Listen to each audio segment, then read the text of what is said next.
Sabe por que às vezes você chora? Sabe por que às vezes você tem dores que poderiam ser evitadas? É porque você está do lado de Jesus, mas você ainda não desarmou. Não desarmou a sua língua, não desarmou o seu pensamento, não desarmou os seus sentimentos, não desarmou. Para andar com Cristo você não precisa andar com uma espada que simboliza a tua vontade, aquilo que tu acha. A espada que nós precisamos carregar é a espada do Espírito, é a palavra de Deus que está no nosso coração. Guardei a tua palavra no meu coração para não pecar contra ti.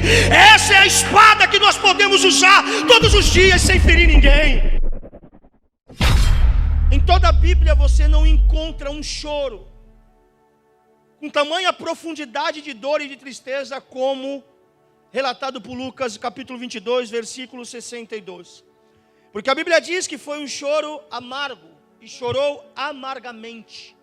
O que é uma coisa amarga? É uma coisa ruim, uma coisa azeda, uma coisa que dói na alma. E a Bíblia diz que está acontecendo aqui, alguém está chorando, o choro mais profundo que a Bíblia mostra, carregado de dor, carregado de soluço, de gemidos, de desespero. E a pergunta que nós fazemos é: quem está chorando aqui em Lucas 22, 26? Quem está com esse choro de uma forma desesperadora, em prantos, em soluços, vivendo o pior dia de sua vida? Talvez, você lendo isso, você pode pensar: ah, pastor, é alguém frágil, é alguém emocional, é alguém que tem as suas emoções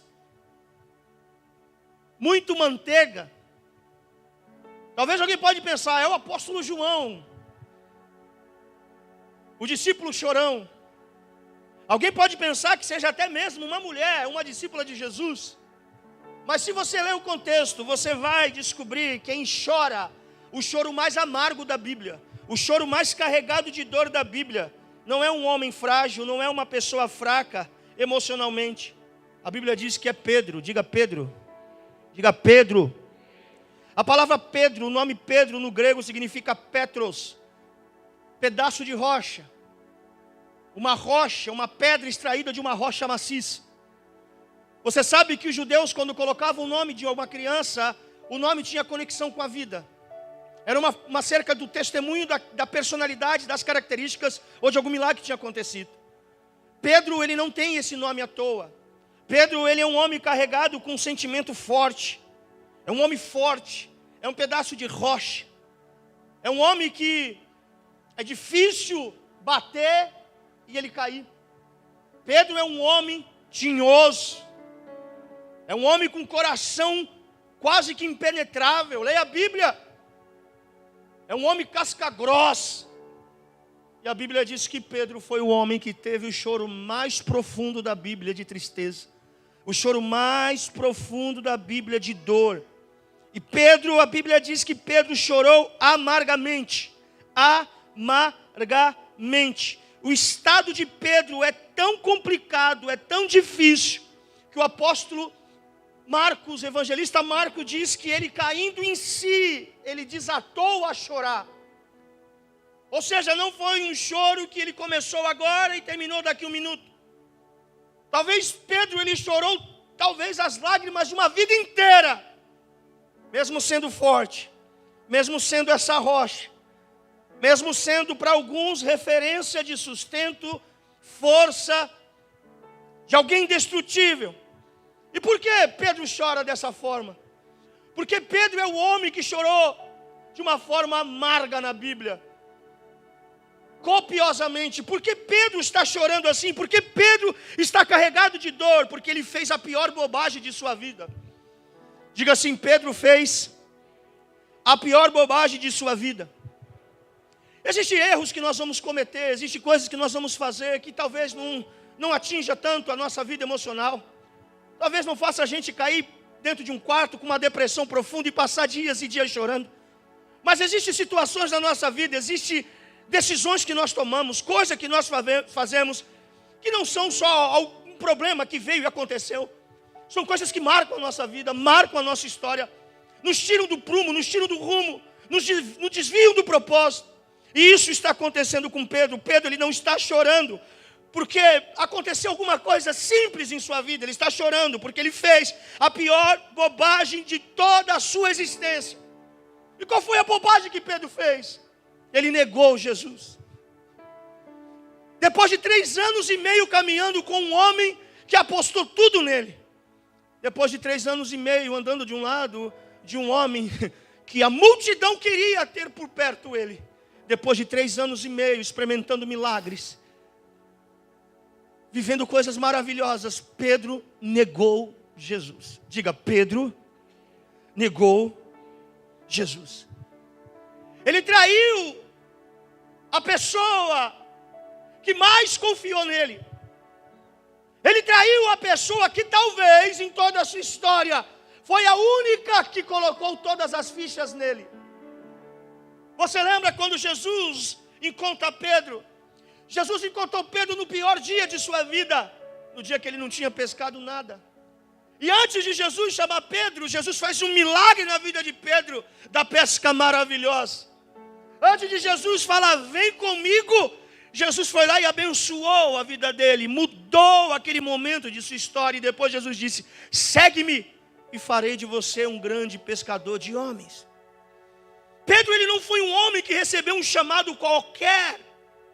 Por exemplo, Mateus, quando estava sentado, o famoso Levi, lá cobrando imposto, Jesus não fez milagre para depois chamar. Jesus só disse, vem, ele levantou e foi. Mas Pedro é diferente. Pedro, ele viveu um sobrenatural e depois ele começou a ir seguir Jesus. Por isso que Pedro, ele está desatando e chorar. Por isso que Pedro, ele está vivendo as piores dores de sua vida, chorando amargamente. É uma dor insuportável, ao ponto que a Bíblia diz que Pedro, ele corre para algum lugar e fica escondido, chorando, chorando, chorando. E a gente só vai saber de Pedro, ter notícia de Pedro, no domingo da ressurreição, porque Jesus tinha mandado as mulheres ir atrás, porque se não fosse assim, Pedro não tinha aparecido. É por isso que Pedro está chorando. Ele traiu a pessoa que mais confiava nele, a pessoa que mais acreditou nele. Isso lhe trouxe muita dor. Lhe trouxe muita dor. Marcos disse que ele caiu em si. Sabe, depois daquela burrada, daquela bobagem que a gente faz, que no momento parece que a gente está no controle, no momento parece que não vai dar em nada, mas de repente, um estralo, uma luz se acende, alguma coisa acontece, a gente cai em si e a gente fala, meu Deus, o que é que eu fiz na minha vida? É isso que está acontecendo com Pedro. Quando Pedro nega Jesus naquela fogueira, e a Bíblia diz que Jesus naquele momento passou e olhou para Pedro, o olhar penetrante de Jesus entrou na alma de Pedro, e Pedro lembrou do que Jesus tinha dito, que ele trairia Jesus. E a Bíblia diz, caindo em si, ele começou a chorar.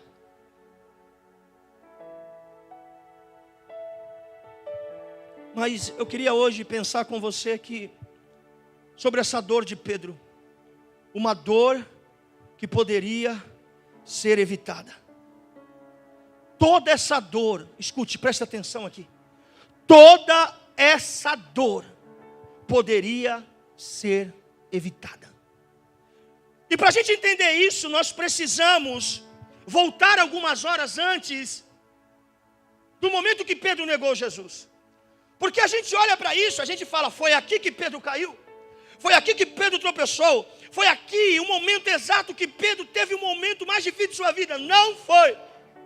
Porque a Bíblia vai mostrar que a queda de Pedro, ela não foi pontual. A queda de Pedro foi progressiva. Mas ele só deu conta quando chegou nesse momento que caiu em si. E ele começa a chorar. Começa a sentir o dor, o peso da decisão errada que ele tomou.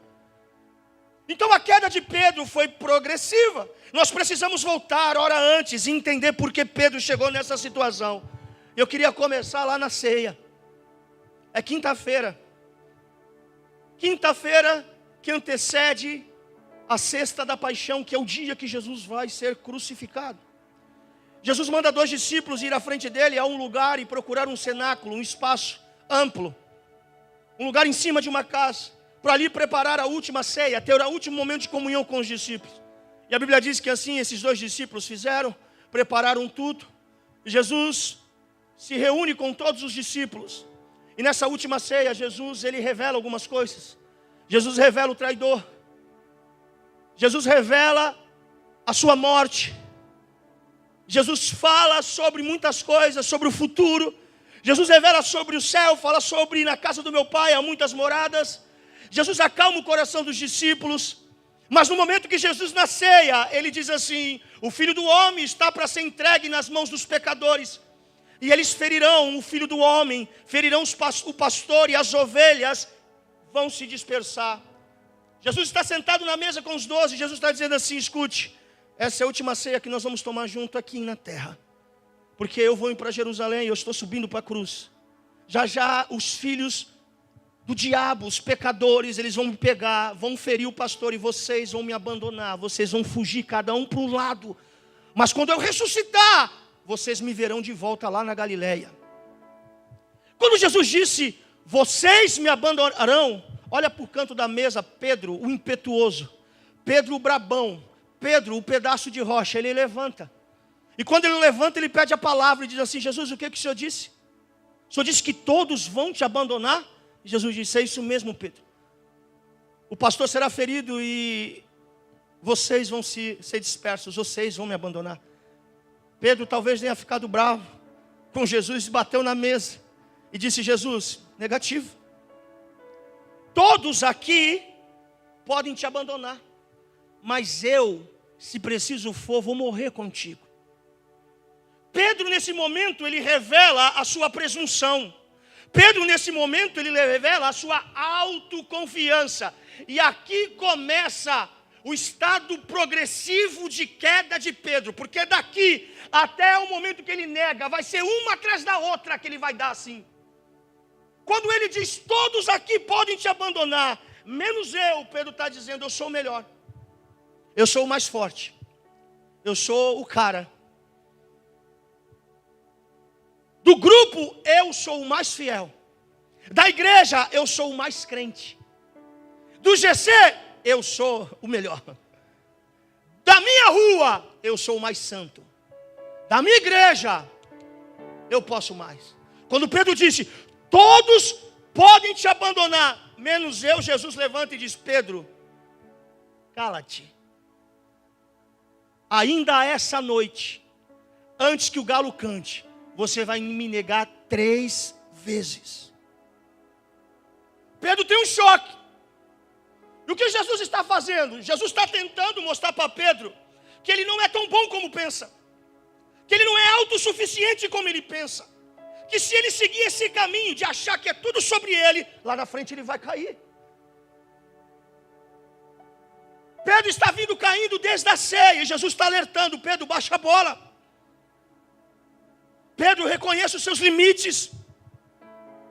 Pedro, o melhor da mesa aqui sou eu, Jesus. Eu sou bom, eu sou o melhor.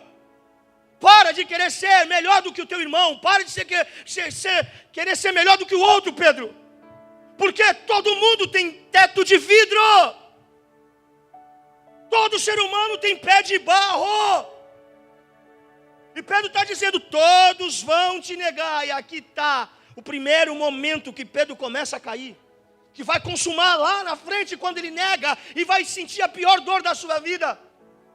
Escute, gente, existem dores que poderiam ser evitadas se nós reconhecêssemos a nossa limitação. Se a gente parasse um pouco e percebesse que nós não somos tudo isso que nós achamos que somos. Que nós não estamos totalmente no controle da situação. As maiores lágrimas que nós derramamos, os maiores momentos de dores que nós enfrentamos, foi resultado de um momento de presunção, de não reconhecer a nossa fraqueza, de não reconhecer a nossa vulnerabilidade, de achar que a gente pode tudo, consegue tudo e não precisa de ninguém. Aí foi o dia da nossa queda. É quando a mãe disse para o filho, olha, eu sei o que eu estou dizendo. E o filho disse para a mãe, a senhora não sabe nada. A senhora já está velha, a senhora já está caducando, eu sei o que eu estou fazendo. É Pedro dizendo, todo mundo pode fazer uma coisa, mas eu vou fazer do meu jeito, porque eu estou fazendo do jeito certo. Aí o filho vai. Quebra a cara. Cai em vício. A cadeia. A menina vai, não ouve o conselho, se acha que está no controle. Engravida precocemente. Perde a sua pureza. Paralisa o seu futuro. E a gente vai chorar as dores amargas. Por quê? Porque a gente é especialista para bater na mesa e falar: eu sou o melhor. Não é não. O melhor é Deus. Não é sobre nós, é sobre Jesus.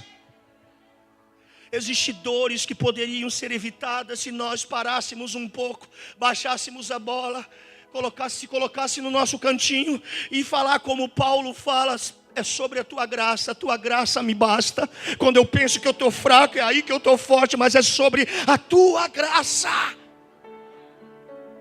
Diga para a pessoa que está do seu lado: eu não sou melhor do que você, e nem você é melhor do que eu. A graça de Deus nos basta. Existem dores que poderiam ser evitadas se nós não tivéssemos a síndrome de Pedro, de achar que tudo pode, tudo faz, tudo consegue. Lá vem Pedro descendo a ladeira, lá vem um pedaço de rocha, ribanceira abaixo. Quando Jesus coloca Pedro no lugar dele, acaba a ceia. A Bíblia diz que Jesus chama os discípulos e diz: vamos para o Getsemane.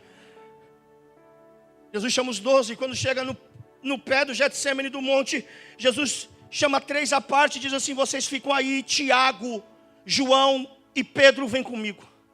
E a Bíblia diz que eles sobem junto com Jesus. E quando chega no Getsemane, Jesus revela a angústia do seu coração para Pedro, Tiago e João, e diz assim: fiquem aqui e orem comigo, porque a minha alma está angustiada até a morte.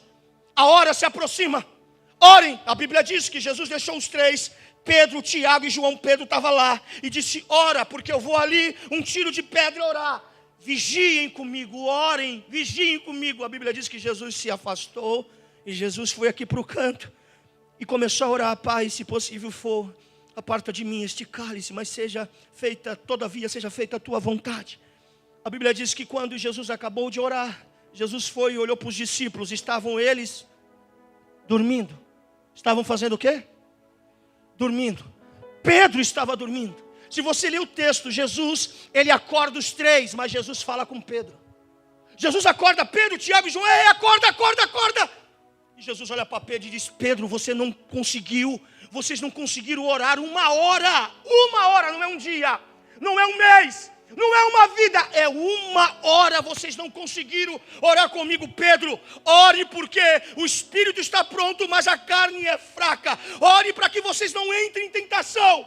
Aí eles: tá bom, Jesus, nós vamos orar. A Bíblia diz que Jesus então voltou para a oração e continuou orando. Quando Jesus voltou para o lugar que eles estavam, lá estava de novo Pedro dormindo. A Bíblia diz que quando Jesus viu, Jesus nesse momento não falou nada, voltou a orar. Na terceira vez que Jesus volta, eles continuaram dormindo, um sono profundo. Jesus despertou os 3 e disseram: chegou a hora que o Filho do Homem será entregue. Aqui foi o segundo momento que Pedro, ele começou a cair, a queda progressiva. Porque aqui a Bíblia vai revelar o desinteresse de Pedro com as práticas espirituais. Escute, irmão, Pedro é um judeu. Judeu desde criança, desde os 6 anos de idade, já começa a aprender a lei, já começa a ter prática de oração. Pedro é um judeu. 1 hora de oração não é nada. 1 hora de oração para o judeu é oração de agradecimento pelo almoço. O que aconteceu com Pedro? O que aconteceu com Pedro durante esses anos? 3 anos e meio caminhando com Jesus, vendo milagre. O que aconteceu com Pedro que no momento que ele mais precisava, ele não conseguiu orar 1 hora? Um desinteresse com as coisas espirituais. E Jesus disse: escute, ore para que você não caia em tentação. A dica está aí, Pedro.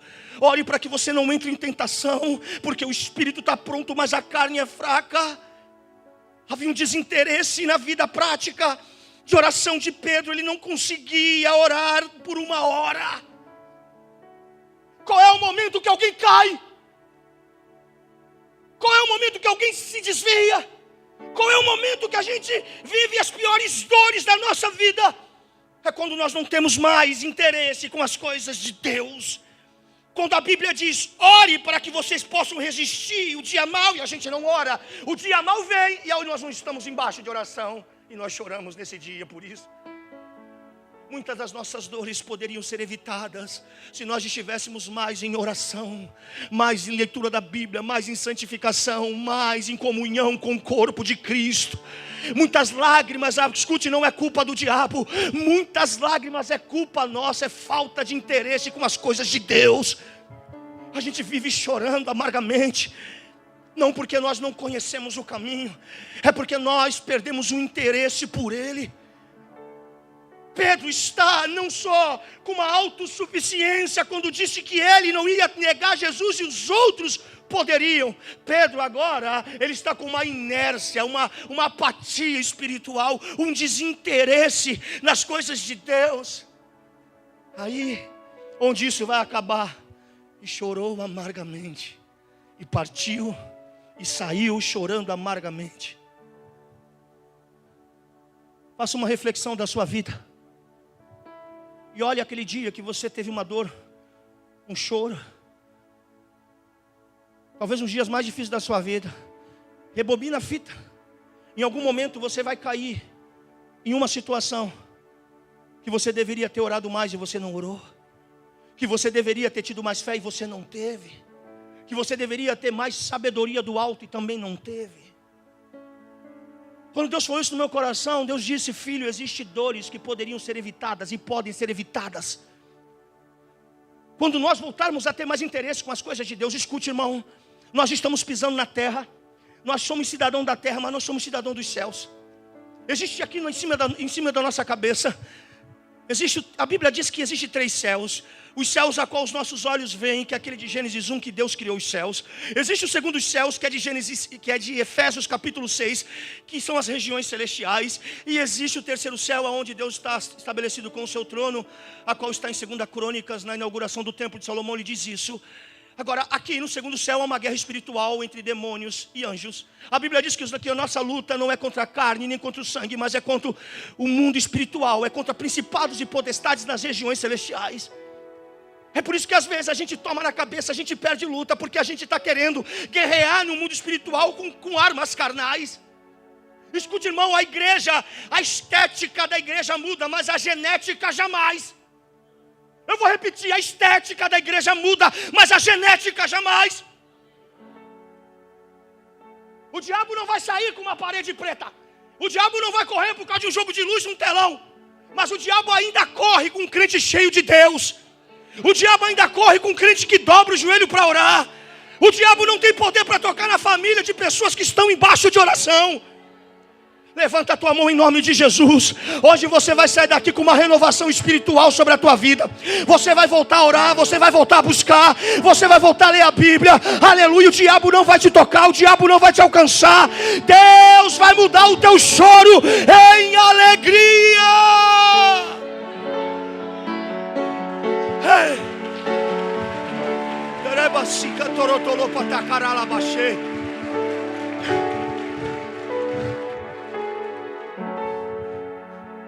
Pedro está caindo aos poucos.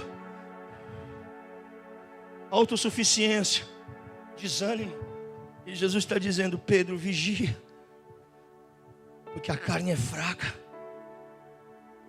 Quando Jesus levanta Pedro, levanta Tiago, levanta João da oração, não demora muito tempo, lá vem o filho da perdição chamado Judas, com quase 600 soldados, 600 pessoas, com pedaços de paus na mão, pedras, porretes. Eles sobem no lugar da oração de Jesus, está tudo escuro. E Judas, sabendo que os discípulos eram muito parecidos com Jesus, para não pegar a pessoa errada, Judas tinha falado com os religiosos: a pessoa que eu beijar lá em cima, esse é Jesus, vocês prendam. A Bíblia diz que Judas chegou diante de Jesus, beijou Jesus, tudo escuro. E Jesus fala no ouvido de Judas: com um beijo você traiu o filho do homem. Amigo, quando as pessoas que estão com Judas vão colocar a mão em Jesus, escute, quando aquela multidão cerca Jesus, Pedro, no meio daquela confusão, no meio daquela neblina, no meio daquela escuridão, Pedro lhe puxa uma espada. Pedro não puxou uma Bíblia, Pedro puxou uma espada. E no meio daquela escuridão, Pedro, ele tinha até uma motivação, ele tinha até uma motivação certa em querer que Jesus não fosse preso. Mas ele agiu de forma errada. Porque uma motivação certa, fazendo a coisa errada, é a mesma coisa que você tivesse uma motivação errada. Porque vai acabar errado. Pedro puxou uma espada e a Bíblia diz que ele cortou a orelha do servo do sumo sacerdote. Irmão, se fosse a orelha do Toninho da padaria, diga, da Galileia, tudo bem.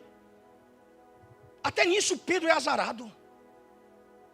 Até nisso Pedro, ele não entendeu o que Jesus já tinha dito para ele. Tinha 600 pessoas, ele jogou a espada para pegar em alguém, pegou no servo do sacerdote. A Bíblia diz que o corte foi tão profundo que a orelha caiu. E começou um tumulto, porque até então estava tranquilo. Jesus disse assim: olha, ninguém toma a minha vida, eu dou voluntariamente. Jesus estava se entregando voluntariamente. De repente começou quase a acontecer um motim, um genocídio por causa de Pedro.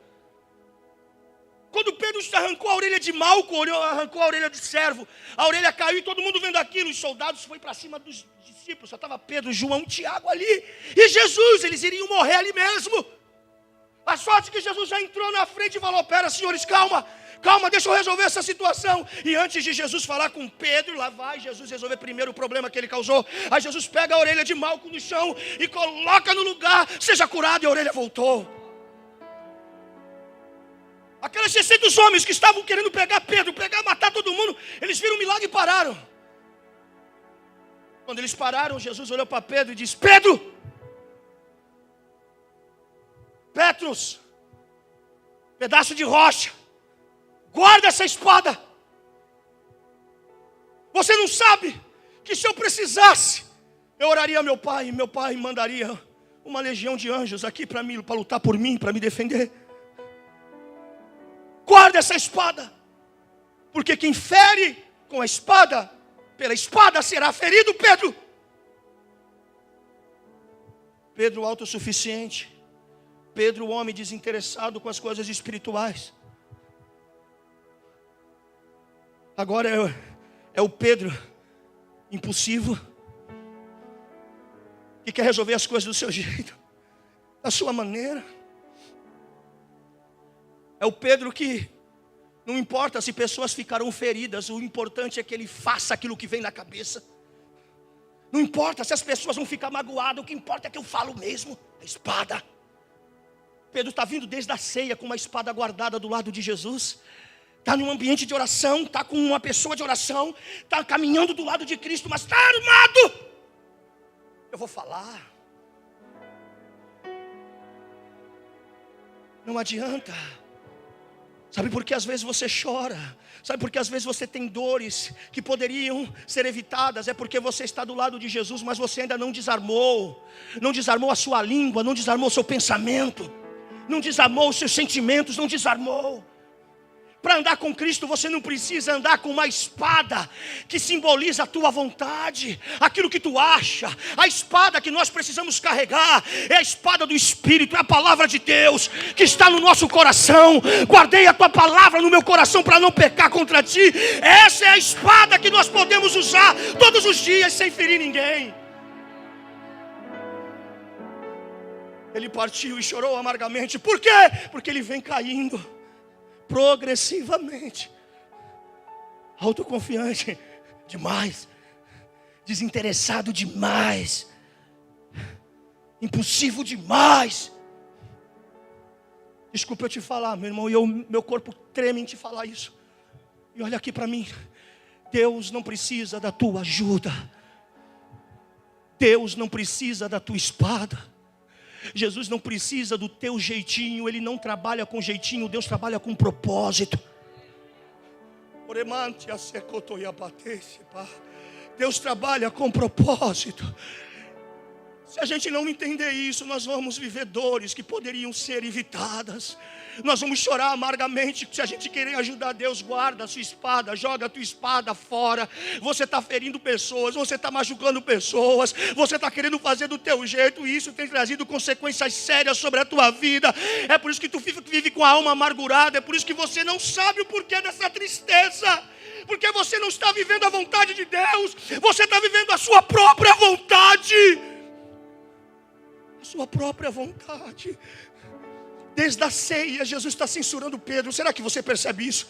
Desde a ceia, Jesus está dizendo: calma, para, vigia, ora, espera. Pedro é uma pedra que está rolando de um penhasco que está vindo de uma forma impossível, ninguém consegue parar ele, nem Jesus parou. E lá vem Pedro.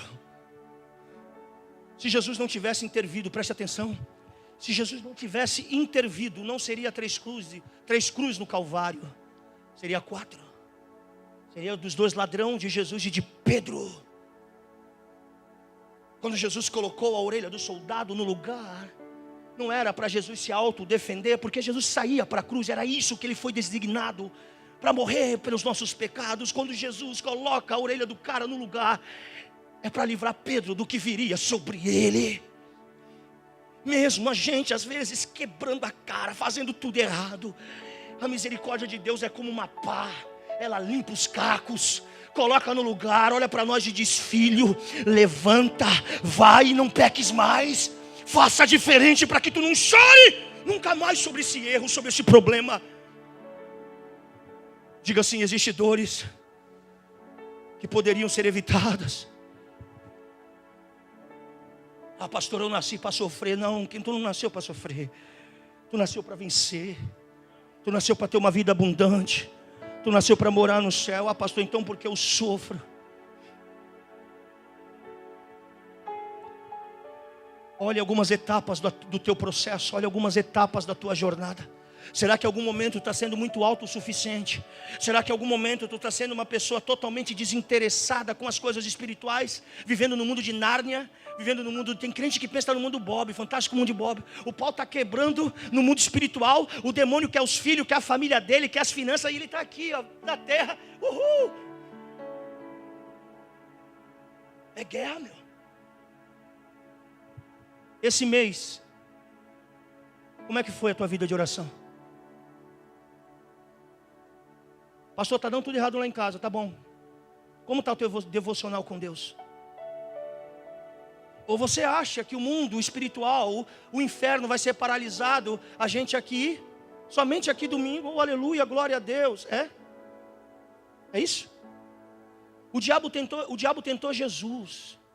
O diabo se levantou contra Jesus, quanto mais nós. Efésios capítulo 6 diz: tomai sobre vós toda a armadura de Deus, para que possais resistir o dia mau. Capacete da salvação, couraça da justiça, escudo da fé, espada do Espírito, sapato da prontidão do Evangelho da paz. E assim vocês vão resistir contra os ataques do diabo. Porque o Evangelho, ele não nos ensina a atacar. O Evangelho nos ensina a resistir. Na guerra espiritual não ganha quem ataca mais, ganha quem resiste mais. O diabo vem, bate, a gente está firme na rocha. O vento sopra do lado, aleluia. A chuva bate lá em cima. Os rios correm aqui embaixo. Mas nós estamos na rocha, estabelecidos, firmados. Nós não vamos cair. Nós não vamos cair. Levante sua mão, nós não vamos cair. Levante a sua mão. Levante a sua mão e diga: Deus, eu não vou cair. A minha família não vai sucumbir. Os meus sonhos não vão sucumbir. Eu estou na rocha. Eu estou com a armadura de Cristo. Eu estou firme naquele que me livra e me guarda todos os dias. Oh, nós não vamos cair.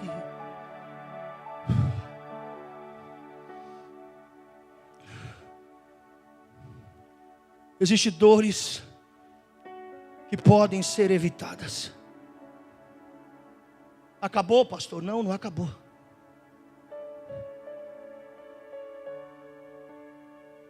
Pegam Jesus no Getsemane.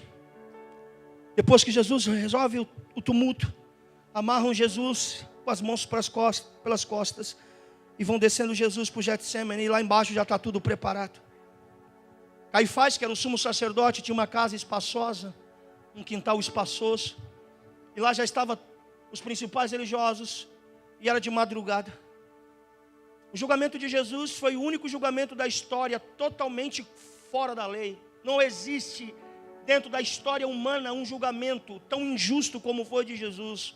Por algumas coisas. Primeiro, foi de madrugada, não poderia ter ninguém vendo. Foi nas sombras. Segundo, não teve testemunha. Jesus foi o único réu condenado durante toda a história, sem ter direito de uma testemunha a seu favor, porque todos que estavam lá eram contra. Terceiro, Jesus é o único réu que não tem direito de dormir, de comer e nem de tomar banho antes da sua execução. Você pode estudar, você vai ver que até em países comunistas, onde tem pena de morte, países duros, você vai ver que o réu é tratado ainda com o mínimo de dignidade antes de morrer. Jesus não viveu isso. Jesus está descendo e Pedro está vindo atrás. A Bíblia vai dizer que no momento que levaram Jesus para o julgamento na casa de Anás, o sumo sacerdote, a Bíblia diz que Pedro seguia Jesus de longe. Diga comigo, Pedro seguia Jesus de longe. Seguir Jesus de longe é muito perigoso. A autossuficiência, bater na mesa, eu sou o cara. Desinteresse com as coisas de Deus, não consegue orar uma hora. Quer estar no controle de tudo, puxar a faca, fazer do teu jeito. Quarto, anda distante de Jesus. Não se envolve. Porque Pedro está assim, eu não posso me envolver tanto, porque senão eu sou preso. Também eu não posso me afastar tanto, porque senão eu vou ser um desviado. Então eu fico aqui e aqui. Eu fico naquele limiar, naquele limite, entre o certo e o errado. Entre o pecado e a santidade. Entre o céu e o inferno, entre Deus e o mundo. Olha o silêncio da morte aí, ó. Andar longe de Jesus ou com uma afastado é muito perigoso.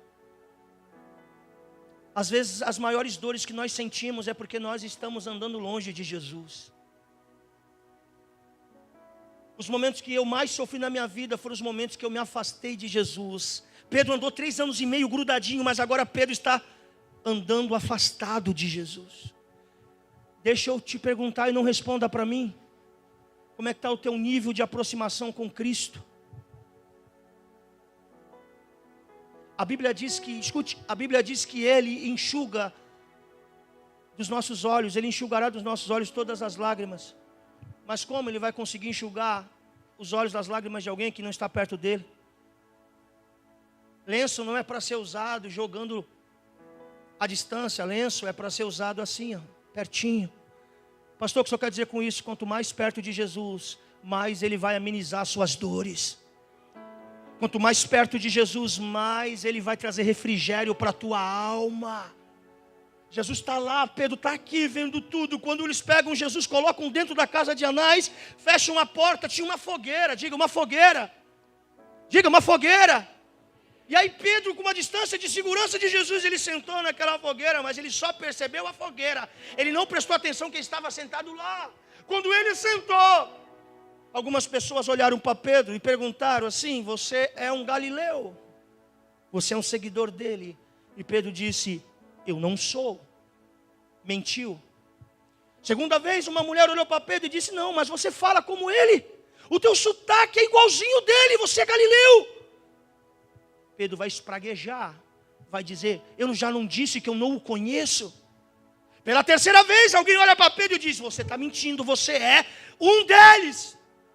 E Pedro vai dizer: eu já disse, eu não sei quem ele é, eu não sou seguidor. Quando Pedro falou isso, antes de Jesus entrar na porta, Jesus olhou para trás, o olho de Jesus foi no olhar de Pedro, o coração aqueceu. E Pedro lembrou, no dia que ele bateu na mesa e falou: todos vão te trair, todos vão te negar, menos eu. E a Bíblia diz, e Pedro lembrou que Jesus tinha dito para ele: antes do galo cantar, você me negará 3 vezes. E Pedro saiu e chorou amargamente. Meu objetivo hoje aqui é trazer uma reflexão. Pedro começou aqui. Depois Pedro sumiu. Talvez você entrou essa noite aqui vivendo algum estágio. Eu estou aqui como homem de Deus, como profeta de Deus para te falar. Você não precisa pagar esse preço. Você não precisa pagar esse preço. Você não precisa ir até o final para ver o que acontece. Volta, se arrepende, reconheça, mude teus pensamentos, volte a orar. Se aproxime de Jesus. Porque senão, de uma forma inevitável, você vai ter os piores momentos da sua vida. Pastor, isso é praga? Não é praga, isso é Bíblia, irmão. Isso é Bíblia. O mundo aí fora não tem nada para nós. O mundo aí fora é ilusão. É só Cristo que pode preencher o vazio da nossa alma. É só Jesus que tem tudo aquilo que o homem precisa. Você está buscando longe aquilo que está tão perto. Jesus é a porta tão perto, já está aberta diante de você.